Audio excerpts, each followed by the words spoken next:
So Star Wars has had its ass dragged through the mud for, I don't know, almost a decade now. Since the cancellation of Clone Wars, since the creation of Star Wars The Last Jedi to Rise of Skywalker, Book of Boba Fett. Know your fucking place, trash. The final season of Clone Wars, the last couple episodes were pretty good. And then we got Kenobi. It's the biggest piece of dog shit. And well, Star Wars kinda ate the shitter there, but there were a few gems within Disney Star Wars era. Mandalorian. And man, whew, I fucking loved season 1 and 2.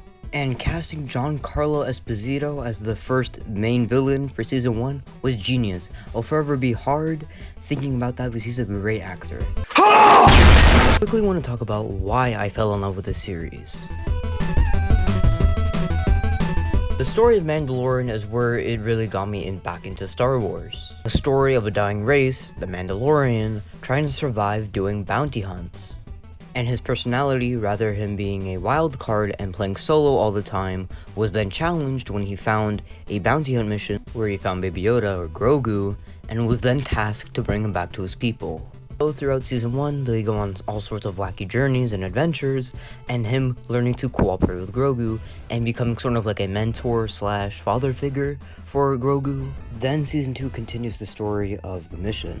And then the Mandalorian being attached to Grogu but knowing what he has to do is bring him back to Luke Skywalker to rebuild the Jedi Order. And so after a long, challenging, and vigorous journey, he then found Luke Skywalker and brought him back. This concluded the first arc of season 1 and 2 and completed his character development, but there were still lots to do. Such as finding his way of being a Mandalorian again, and this would in turn set up for season 3. And I thought that was perfect. We'd see more of the Mandalorian being by himself, which would then contradict all his development since his personality changed, and that would have been a pretty interesting conflict with himself, trying to deal with not having Grogu next to him since he was so used to it. And then, of course, finding himself again, becoming a Mandalorian. And then we would explore Mandalore, see what happened during the Empire era, maybe have some flashbacks, which I do see in the season 3 trailer, which I'll get to in a minute, of how the Empire completely desecrated Mandalore. And finally getting some more in-depth lore of the Darksaber, because a lot of, for whatever reason, Disney cut out the lore of how the lightsabers were made and the Darksaber was at, and then it would connect it even more into the whole Star Wars universe with how the lightsabers were made during the Jedi era and all that. Then Disney decided to unwrite all of that work in fucking Book of Boba Fett. Well, during the hellscape time of Book of Boba Fett, the only thing that actually saved that series was having the Mandalorian back into there. And they did kind of take the elements I was talking about before of him becoming a Mandalorian again and finding his way. But then they unwrote all the work they did from season 1 and 2, and he left Luke Skywalker because he just didn't fit in. Shit, I don't even know. Like, I can't even tell you that. Like, okay, and they did this in a span, I believe, in like the rest of Book of Boba Fett, which was like, what, 3 episodes? Which was definitely not enough development time and would have been a great subplot for season 3, and then they could have brought them back together. I wouldn't really give a shit about that, because it would have made sense. It would have had more development of why Grogu didn't want to join Luke, other than missing his surrogate father. But nah, let's not do that.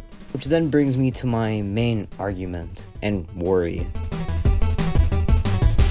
The story now, as it stands, is going to be very confusing and messy. The Grogu in the picture, he's just kind of gonna be there without any development, and they're gonna be reusing his kind of Force idea. I can see in the season 3 trailer, which is the reuse of writing. And another thing is that the Empire is still around. We see TIE fighters in one of the scenes. Honestly, we've seen so much Empire and Mandalorian, it seems like they didn't really go away at all. And then this dumbass line from the woman in Clone Wars, which is like the new leader of the Mandalorians, says this: Did you think your dad was the only Mandalorian? What? You know you were both there and he saw you with the Mandalorian helmet on, right? I don't think it's that stupid. You know what a Mandalorian is. And then she gets mad at him because he wasn't there, his people weren't there for the whole massacre of Mandalore to help prevent that.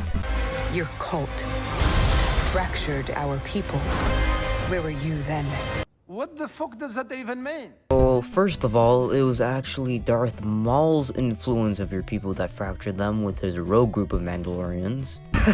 And you were there for that. You led the assault of taking back Mandalore. And if you're talking about the fall of Mandalore, that was the fucking Empire, not his people. And another thing, when we got a flashback in season 1, he was a child during the fucking Republic era. And that's when Mandalore fell. So what the hell are you talking about, woman? And then there's another problem. Since a lot of people didn't like Boba Fett, and a lot of people actually missed that because marketing was dog shit, you're gonna be hella fucking confused on why he's in Naboo Starfighter, what the hell they're called, and why he's back with Grogu, and what happened.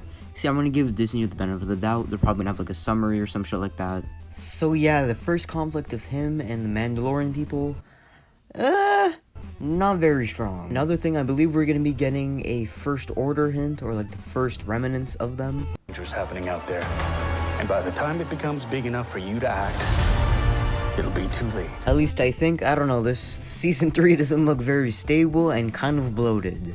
And we're also getting some flashbacks on Order 66. I think we've seen enough of that. Yeah. Well, bitch, we knew. I really don't want to see that anymore, and I just don't see how it's going to be relevant within the story of season 3. But again, we don't really have any background information or any hints of anything really on how that's going to connect in, so that might be just a bullshit reason why I'm complaining and being worried. Before you think I want Mandalorian to fail, or I think all of Disney Star Wars is god-awful and should be just not considered canon, that's just not true. I think Season 7 was a very fitting ending for Clone Wars and the whole era of the Republic. I think Boba Fett had potential, and there were some scenes that were pretty good, especially when Mandalorian was in there, but that should have been just kept for Season 3. I believe Bad Batch, it was okay, I didn't mind that at all. And I heard Andor was really, really good. So it's not like Disney is completely incompetent, at least when it comes to some parts of the storytelling. Damn it, fucking Kenobi makes me think otherwise, but we're still hopeful, alright? Mandalorian carried and saved fucking Star Wars in 2019 after Rise of Skywalker killed it, and I'm hoping Season 3 is going to do that again after Kenobi and fucking Boba Fett killed Star Wars again. And that's it for today's video, guys. Let me know in the comments down below if you agree with my opinion, or you have different opinions, or I should kill myself. And yeah, see ya.